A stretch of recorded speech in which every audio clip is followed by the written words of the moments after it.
This is Dan Bolin, and I'm the host of the podcast called The Courage to be Courageous, where people come from all over the world to listen to individuals that embrace their fear and use courage to get through it. I'd like to thank all of you for your support. As many of you know, I just had open heart surgery, and this is my first podcast since then. And I think we're going to have probably one of the most powerful podcasts we've had. And I have my life partner here, John Preston, who will be able to share with me on this video and be able to tell us about this experience, where certainly I had to have courage. John also gave me courage, and also so many of you.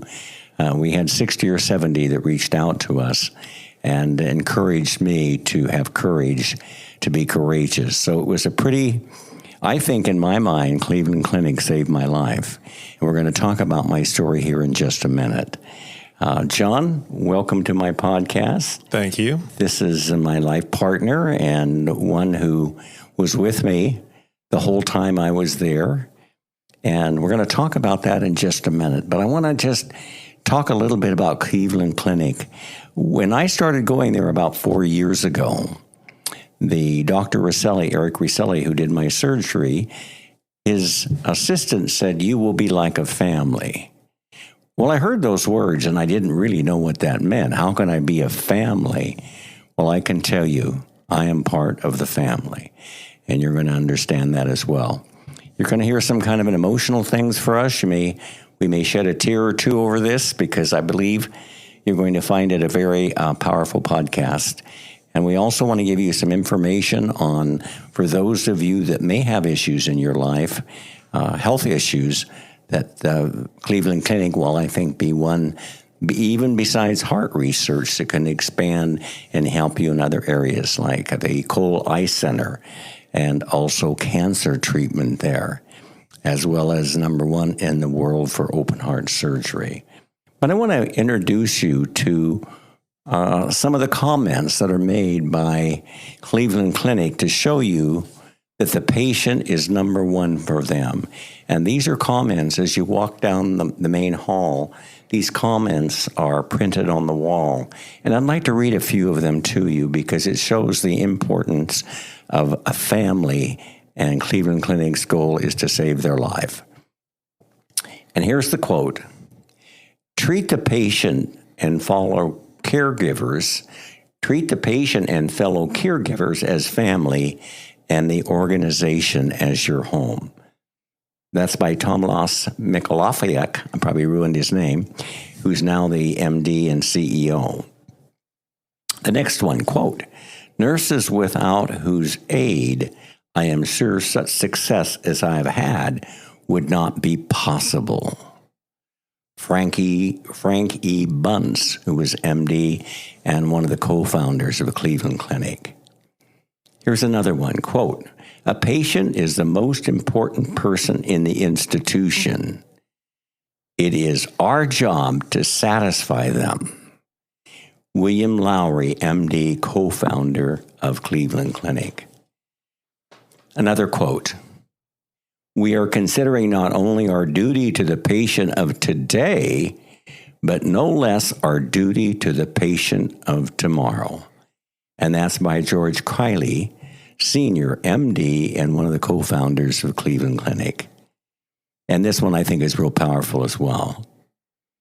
Quote, "The patient coming into the hospital should feel the touch of human kindness all through his treatment."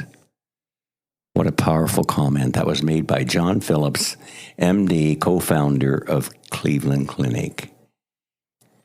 Now, one thing I'd like to also read here that talks about the state of our nation. This is a quote by Delos Musgrove, who was an MD, who was a former CEO and president of Cleveland Clinic. He said, "The state of our nation is only as good as the state of our health." A powerful comment as well. Now, John and I had been going there, as I mentioned, for 3 to 4 years. Every 6 months I would go there to have them check on my need for having open heart surgery. But we're going to tell you a little bit about Cleveland Clinic and the size of it. It actually is a city. It's 173 acres, and it's the largest employer in Ohio, between 77 and 80,000 employees. And they're worldwide. In fact, they have a facility they opened in... It's in Abu Dhabi. Abu Dhabi, yeah. Yes. So we were able to really see this is actually a city. It has its own fire department. It has its own police. And there's talks within the next few years of it having its own zip code. That's how large and how big it is, and they're expanding as well. And one of the things I want to talk about, and John, I can talk about it with you, Claudia Wilson, who we interviewed several weeks ago, talked about some of the things they're expanding into the neurological part. Tell us a little bit about that. Yeah, there's 2 buildings under construction there, which we could see from the hotel. And one of them is focusing on neurobiology. So Parkinson's, dementia, Alzheimer's. The other is doing sleep research. And actually, while we were there, 2 of the floors in the hotel were already conducting the sleep research, but they're going to expand it when that construction is done. So excellent as well. And so they're expanding in other areas. Like I said, everybody knows someone, either a sister or a brother or a parent or grandparents, uncle, that has Alzheimer's and dementia. Claudia Wilson made a comment. She says, our body is outliving our mind, and it shouldn't be that way. So they are taking that on and are going to give world-class research and solutions to this particular issue or problem. That's the type of commitment Cleveland Clinic has, to be able to take on the needs of the family, of humanity, and make that happen for us as well. They are an incredible organization, and we're going to talk a little bit more about my history there. It was a pretty powerful journey for me. There was a time that I didn't think I would make it, and we'll talk a little bit about that. Let's talk a little bit about my story when it comes to going to Cleveland Clinic. My surgery was February 8th, and the surgery is open heart surgery. They expected it to be 5 hours. It turned into be over 7 hours.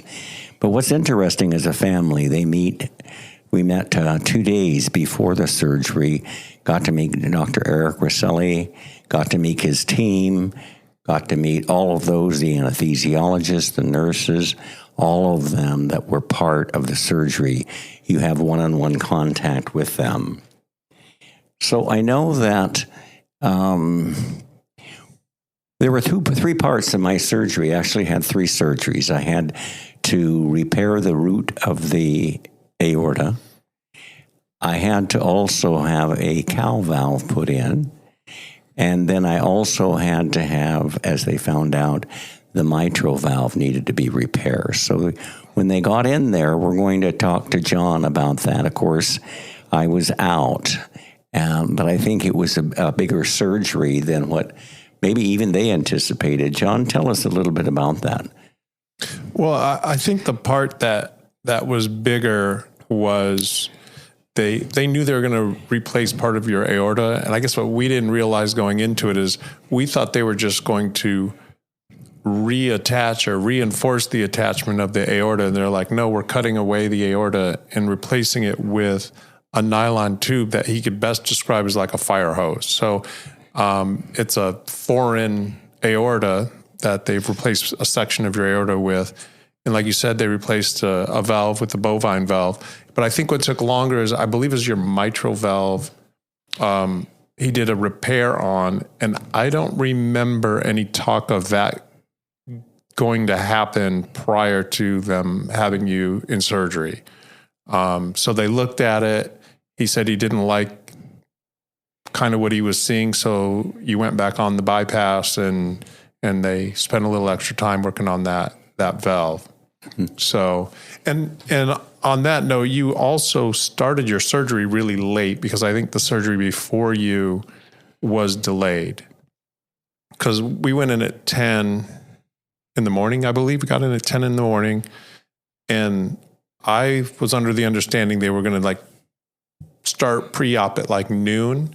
But I don't think the surgery even started till like 5:30 p.m. because I was getting text updates and then the office closed at 6. So they sent me upstairs to the ICU and I sat up there for like 3 or 4 hours. And then finally the nurse came in and said, hey, he's not going to get to ICU till 1 or 2 in the morning. So you should probably just go back to the hotel and go to sleep. So yeah, so that's how the day went from my end. I'm actually not actually sure what you were going through because once they took you off to pre-op, I feel like that was right around noon. So obviously you were just hanging out for 5 hours before they started the surgery. And I don't know what was happening that day. I mean, I worked out, I went to the store, I went back to the hotel, I came back in the waiting room. That's what I was doing, but I don't know what was going on during those 5 hours. Now, Dr. Rosselli, right when he completed the surgery and they were closing me up, his team was, he came to you and said the surgery was successful. Tell us a little bit about that. Yeah, so the night of the surgery, he called, and I think it was about 11:30 that night. So, 13 and a half hours after we got to the hospital. And he said everything went fine. And he did mention that he didn't like the mitral valve, so he went back in before they closed you up, went back in and did a better repair on it. And one thing, we're going to talk about everything we went through, but in retrospect, and we've had this conversation, it's worth it because he said once I had him open and I saw his aorta, he was kind of a ticking time bomb, which just means the surgery was necessary. I don't know what a ticking time bomb means. I don't know if we're talking weeks or months or years, but eventually the aorta was going to fail. So it was something that had to be done. So, and I think what was interesting, I had no symptoms. In fact, 2 days before we went to Cleveland Clinic, I had climbed a little hill or mountain 17 times. Each time I'd walk it or run up the hill and then walk it down. I did it 17 times, and I had no symptoms, absolutely no symptoms.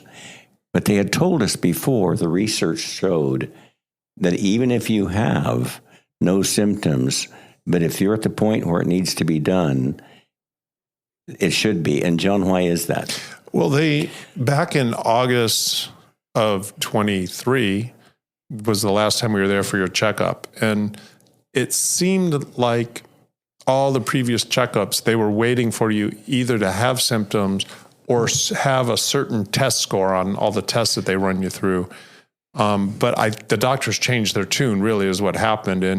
And they explained there was 2 studies. There's one out of South Korea and one out of the United States. And people that elected to do this procedure before symptoms or before the established criteria for the test, they recovered quicker, they recovered more fully, and they lived longer than individuals that waited for the old advice of the doctors. So I think it caught us a little off guard in August because in our minds, we were waiting for, I don't know, it's the 5.2 or the 5.3, and you were like a 4.9 and a 5.0. And they kept saying it's like getting close, but you got to get to 4.2 or 4.3. And I think your test came back still like a 5.0. But then they said, but you need to schedule the surgery. So I think it caught us off guard because we were basing it on a number. But once they explained that you're going to recover more fully and live longer, the decision was made to do the surgery. And I think we talked about it after we Zoom called with Dr. Rosselli. And it's like, you've been going to Cleveland for 4 years because they're the best in the world at this. And their advice is this is the time to do it. And it's like the whole point of going to Cleveland is to get the best advice, medical advice. You got it. They told you to do it. So, so you put it off as long as you could. But so they said do it within 6 months, 4 to 6 months. And we pushed it every bit of 6.5 or so, but that was because the surgeon was on a month-long ski trip. We wanted to do it back in January. So, And because they're so busy, it's 4 months before you can actually even get in. Yeah. Unless it's a life emergency and they see that you need to get in right away, they will bring you in immediately. Right. Immediately. And I think that's important also, is like this was scheduled in August, so this was a planned surgery. This wasn't an emergency open heart surgery. But I did think it was interesting that he used the word ticking time bomb. I don't know about that bedside manner, but it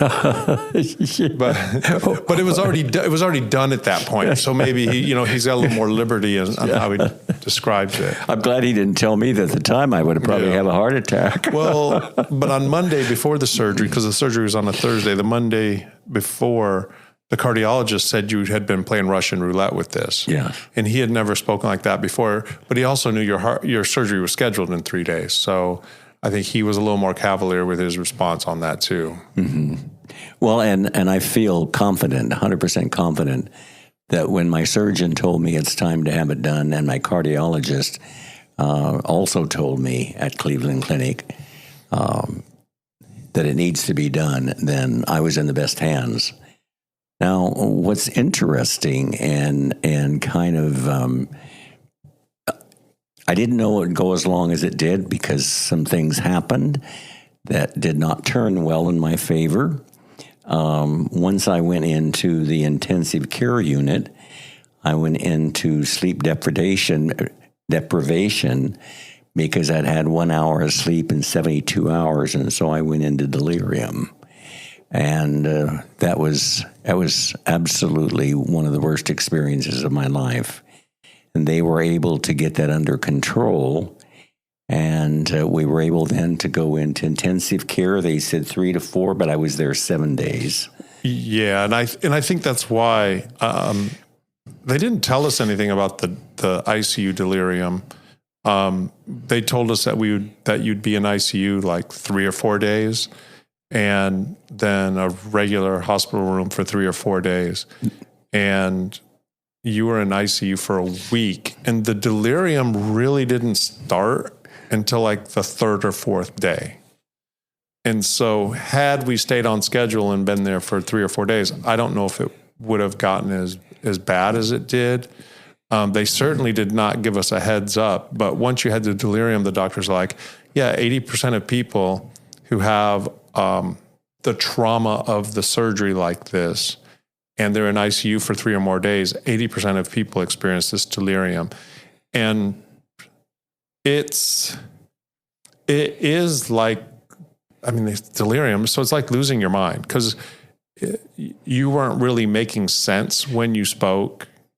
You didn't understand anything that was going on fully. I think you partially understood what was going on, but you didn't fully.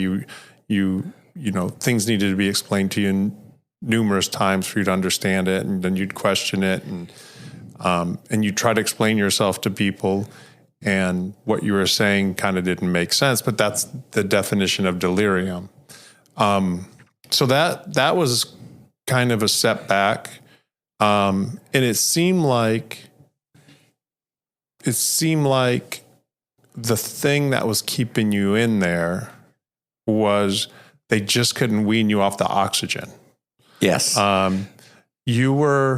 It felt like you were coming off the medicines, but the oxygen wasn't coming down. And they just have a rule, and until you're on 3 liters of oxygen per minute or less, you stay in ICU. Apparently in the regular hospital rooms, they're not equipped to deal with patients that need 4 liters of oxygen or more. So that's what was going on in the ICU. And I think the one thing we remember is the unit, you want to go from ICU to what they call a step-down unit, which is a regular hospital room and has shower and it's all private. And that was the goal. So I was finally getting into the step-down unit, and John was with me, supporting me through that. It certainly took a lot of courage on my part. But it was also courageous of what the Cleveland team did, the courageousness of the nurses, of the intensive care nurses, which were fantastic to deal with. To tell you how much care they gave in intensive care, It has to be one nurse per one person or maybe two. They can't have more than two. So you're getting intensive care and you're getting the best care possible for them.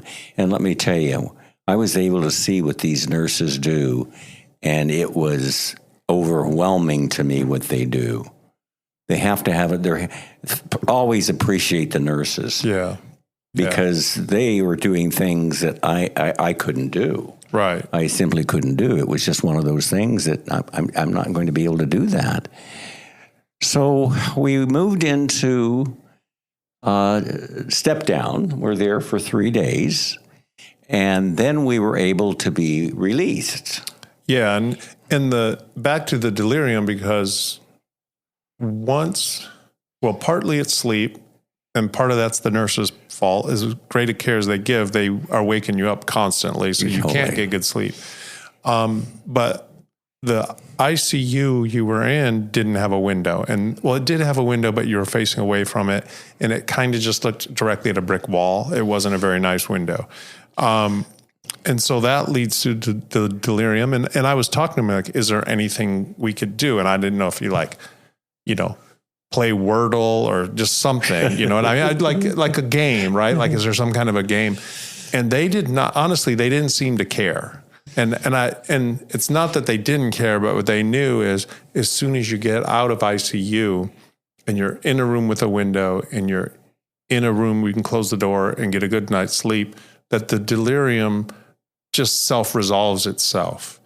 And I think it did it definitely was a big difference in 24 hours. But by the second day, it was pretty much gone. It was. Within 48 hours, it was gone. So we got into step down, and we were there a few days. And then, as I mentioned, we got released. And the nurse that was checking us out, they call him the assistant. What do they call the Oh, no, the one that discharged you, she was the nurse. She was the registered nurse. Okay, the registered nurse. And so we went back, and what they do, you got to stay there for 2 or 3 days, and then you have to go back, and they run an EKG, do blood work, and a chest x-ray, and then you fly home. And so we were back at the hotel, and John had gone over to get some food at the market, which is on Cleveland Clinic, and he came back, and I was having problems breathing. And my legs started swelling up, especially my ankles. Well, you really were actually okay. Because we got out on a Tuesday we got back to the hotel around 3, I think.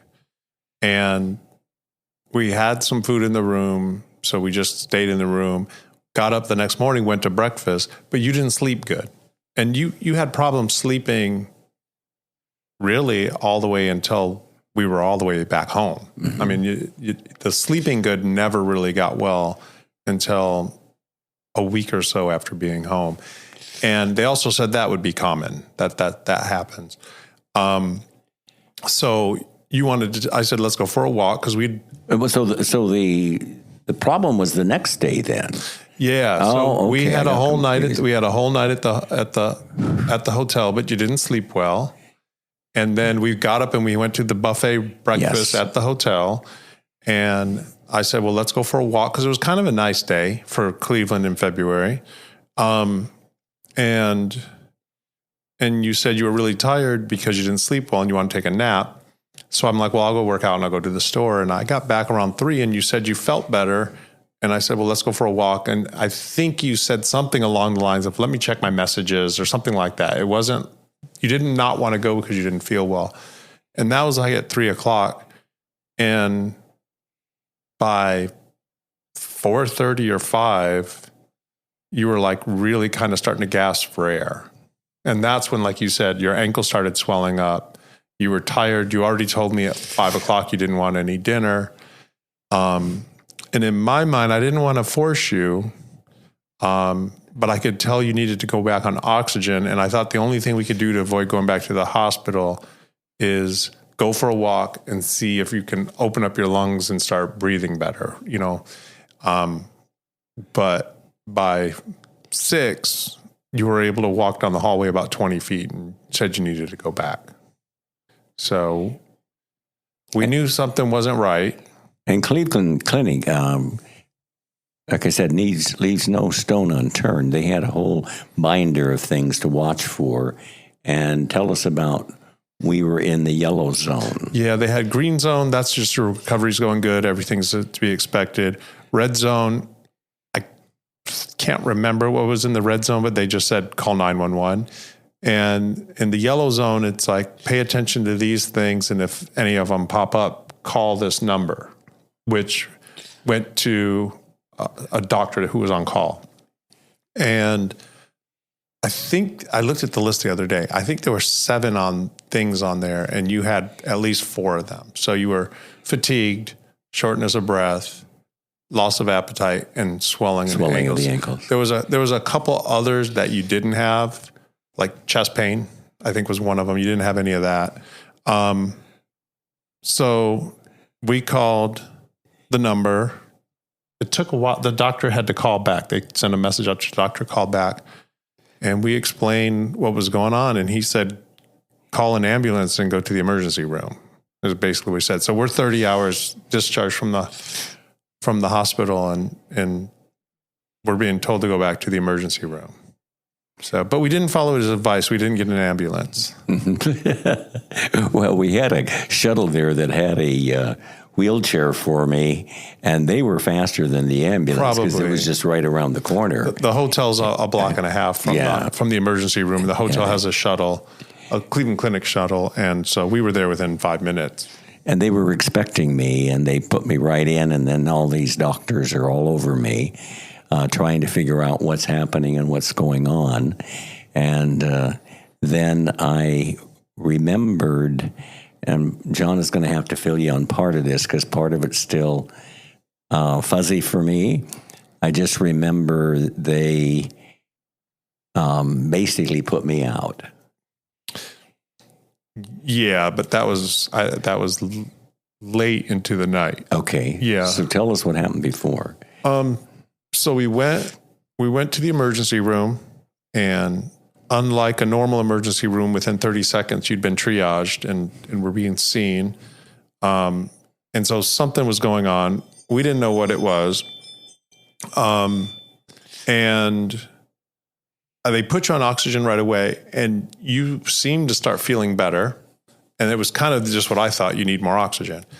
And which also meant going back to the hospital, which we were trying to avoid because we had a flight in 4 days we wanted to catch. So they got you on oxygen. A room became available pretty quick. They took you into that room, and there were doctors and nurses coming and going, but they weren't really treating you. They just were running a bunch of tests and sending them out to the labs. I think you did a chest X-ray. They did an EKG. They drew a lot of blood. I think they swabbed your nose. Like, they were ruling out COVID. They were ruling out RSV. They were ruling out the flu.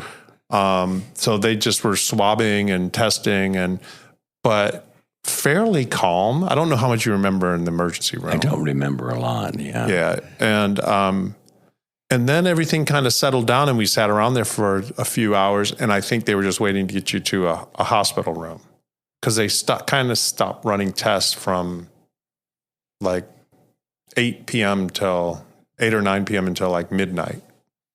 And then we went up to a regular hotel room around midnight. Regular hospital room. Mm-hmm. Yeah.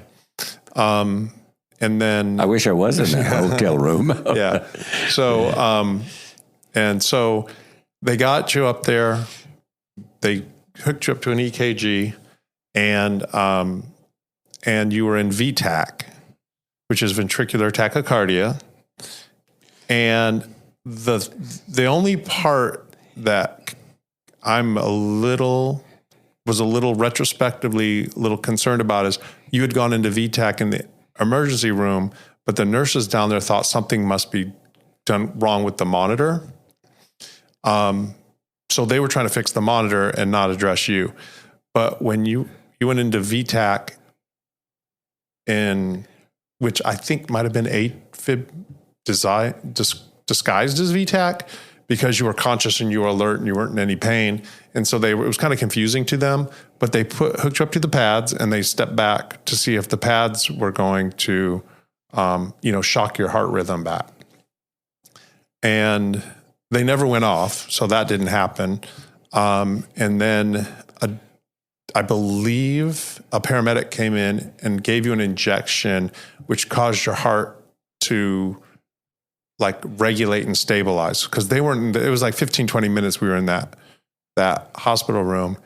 And then they wheeled you down back to ICU, and you wanted to stay in that room. I don't know if you remember. Yeah, I do. Telling them you wanted to stay in a regular. You didn't want to go back to ICU.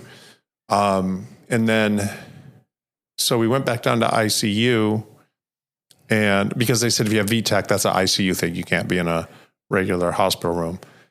And then we were down there just a little while, not too long. And they were going to put a line in your artery so they could continue to draw labs without having to poke you every single time. And the nurse, I think it was a nurse or it was a fellow, said, hey, this can be kind of bloody and family members tend to pass out. So do you want to step out? And it was like 1:30 in the morning now. And so I asked, I'm like, do you want me to just say goodnight now? Or do you want me to come back after the procedure? And you said, come back after the procedure, which made sense because she said it would take like 10, 15 minutes. But then during that 10 or 15 minute period, the lady in the room next to you went coded. Her heart stopped. And so they're trying to save that lady. And I'm trying to get out of there, but I didn't know how we got there because we came through the back hallways and not the regular entrance into the ICU. And so finally a nurse realized I was there, and she said, hey, can I show you the way out? And I said, yeah. So I sat out in the lobby until 3. And at that point, a different nurse came out and said, Dan wanted to know where you were. We said he was waiting in the lobby. And she said, Dan wants you to go back to the hotel and get some sleep. So I did. So at 3 a.m., you were alert and you're telling a nurse to come tell me to go back to the hotel and get some sleep. And so I did. And I got back in about 11 the next day, and you were intubated on a ventilator and on a breathing machine. Well, on a breathing and sedated. So I don't know what happened between 3 a.m. and 11 a.m. And I was a little shocked to see you like that. And all the nurse said was that at some point your blood pressure dropped and you were having difficulty breathing on their own. So they had to intubate you. So I don't know when that happened. I don't know what happened. I do remember they had sedated me for a day and a half. I was on a Wednesday and half of a Thursday. I was completely sedated. Well, it was all day Thursday and Friday at 1:00. Okay. They took you off the sedation. Friday. Okay. So we went Wednesday night and you got to ICU about 1 a.m. Thursday. You were sedated all day Thursday until 1:00 Friday. And I want to be able to make a comment here, because here's one of the things that I woke up and heard that put me into,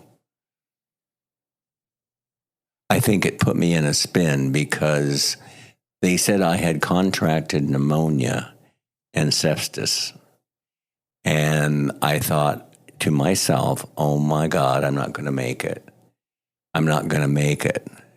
But I remember a comment that David Pedersen, who I had on one of my podcasts before, when he was left in the lurch in Florida at night and he missed his bus, or missed the boat rather, the policeman told him, just stay awake, don't sleep, and just keep moving forward.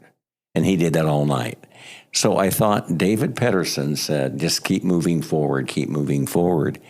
But at that point, I thought, I don't think I'm going to make it, because I know with sepsis, a lot of people have died from that, and then toppled with pneumonia as well.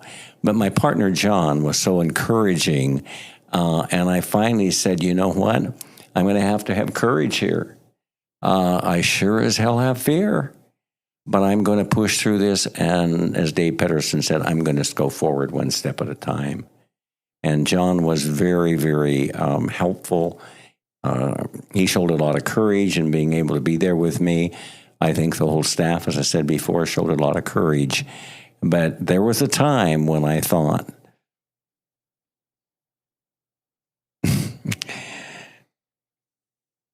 my life may be over. And it wasn't. No. It wasn't. And I think that's one of the things that I will always remember. And one of the things I want to share with our audience today is it makes you appreciate what's most important in your life. When you're in a life or death situation, it makes you appreciate what's really, really important. And what's really, really important to me is my family, my friends, and my community. Nothing else matters. When you die, your email box will be full, okay? But what's important is your family and your friends, your community, and your connection to them. And that's made me appreciate that that's where my value in my life is. And of course, my partner, John, who has been amazing. My daughter, Tiffany, who came in this last week and supported her dad because I'd lost 19 pounds.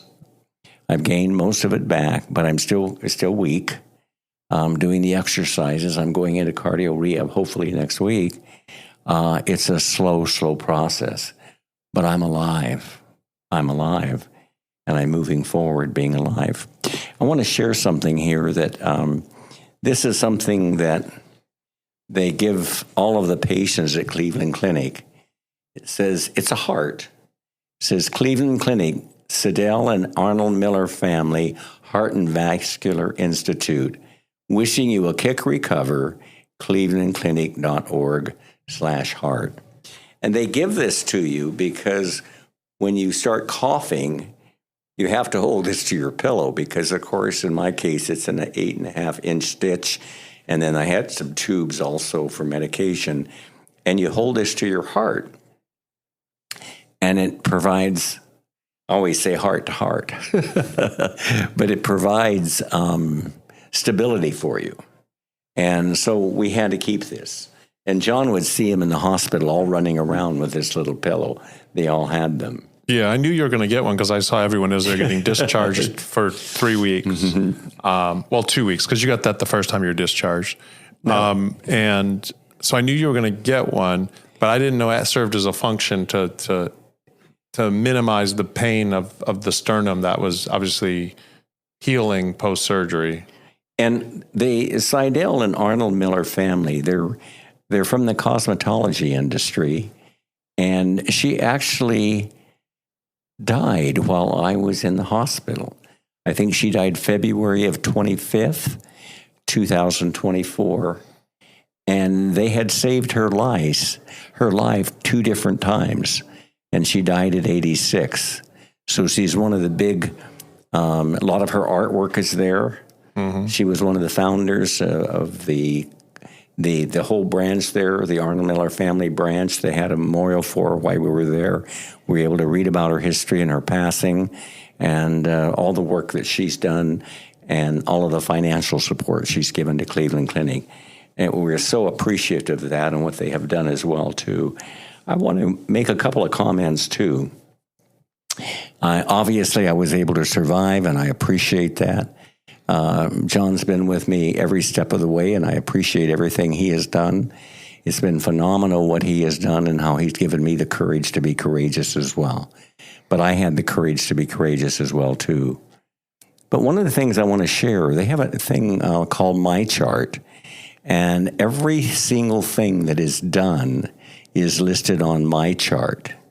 So I can take it to any doctor anywhere in the world, any city or whatever, and share what my whole chart says. Even my chest x-rays are on My Chart. They leave no stone unturned. And we met some incredible friends there, Jim and Shirley, mm-hmm. who they discovered actually through treating him with cancer that he had a serious problem with his aorta.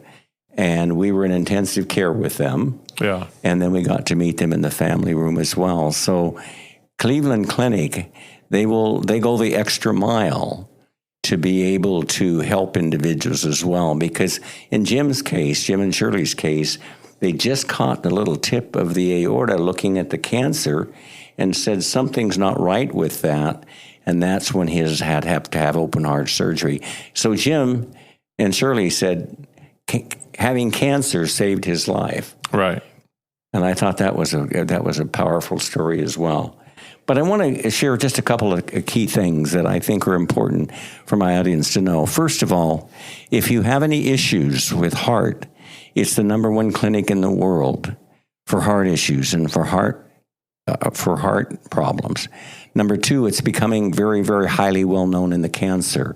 One gentleman was going there with his doctor, told me he's going to have his prostate removed. He went there and they said no, they didn't, and they provided another procedure, and he said he's 100%. We talked to individuals also, or at least had been there at Coli Institute. So any of those issues or any of those things in your own life, if you know someone, and this is data that I'm giving you, that they are number one in the world for heart. They're getting well known for cancer, and they're getting well known, of course, they'll be establishing this big building for neurological situations as well. So if you want to contact Cleveland Clinic, the number is 866-320-4573, and will be able to direct you to the right department. You can also contact them email by clevelandclinic.org. .org. One of the things, and I think that Claudia Wilson, who I interviewed, who is the head of gift planning, that's not her title, but that's basically what she does, is there's a 3-pronged goal for them. It's patient care, research, and education. And I think that's very, very important that we remember that as well, too.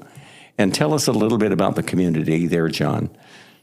Well, I can't speak highly enough about the people at the Cleveland Clinic, and also, the hotel we stayed at. The Cleveland Clinic owns 3 IHG hotel franchises, a Holiday Inn and 2 Intercontinentals, and the employees there are amazing. They told me they go through some special training because we were there for a month. I was in the hotel every night for a month.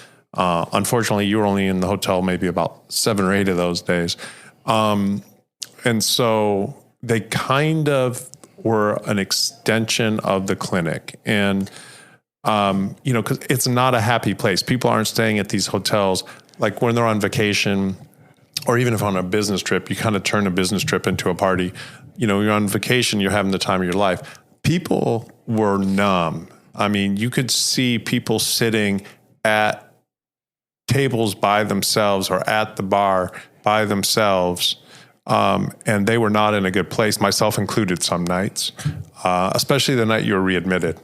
And they give you a hug. They talk to you. They ask how people are doing. The chef, Brittany, at the restaurant, I would go get a martini with blue cheese olives. So the bartender started by hand stuffing blue cheese olives, and the chef bought some kind of automated blue cheese stuffing tool for the bartender, but specifically just for me. And they changed the menu in the middle of the trip, and so just by happenstance, I was in the room as the chef was walking around and putting the new room service things. She goes, "How's Dan doing?" And she sat down on the couch and talked to me. So they were phenomenal. Mm-hmm. I was there by myself, which was fine, but they were definitely a support system for me. And they just went above and beyond all the time. And then you got a chance to really meet them all, like the last 4 nights.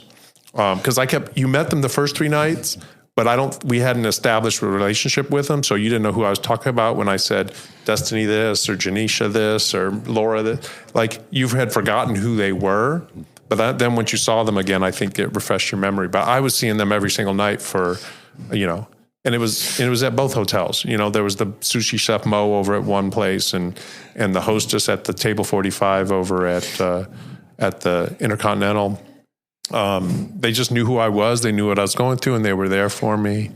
It was phenomenal. And I think it's important that that's a part of a family that they told me when I first there, and now I understand. Not only did they treat me like a family, they treated my partner like a family, because he obviously was a lot of stress. A lot of times, John would go over to the dining area and people would be crying. Yeah, you would see other people in the restaurant. At the bar on a nightly basis. People are in tears at that place. Like I said, it's not a happy place, and you don't know what they're going through. I mean, I was stressed out. I had moments where I broke down. But unlike you, I never got the sense that you were going to pass away. But I wasn't experiencing what you were experiencing, but I could just tell in my conversations with the doctors and the nurses, that you weren't going to die there. I do believe that the doctors said, you know, you're a ticking time bomb and you're playing Russian roulette with your heart. Eventually your aorta was going to fail you. We don't know when. And I don't think you would have survived the sepsis, the pneumonia, and also the congestive heart failure that you're starting to go into without medical care. So like Sadell, they've saved you twice already. Yes, yeah. So. Well, this has been such a powerful podcast, and I want to thank my partner, John, for his total support, for his courage, who gave me even more courage to be able to do what we did. I've given you the information on Cleveland Clinic. We're looking forward for you, hopefully, that you'll check them out. You can also donation there. As you know, they're a part of my beneficiary. And thank you, audience, for listening to us, because now I'm heading back to wellness. You're going to see me doing some more podcasts in the near future here, too. So thank you very much. Thank you for listening to my story. And thank you all for listening to the courage that we had to be courageous. Take care.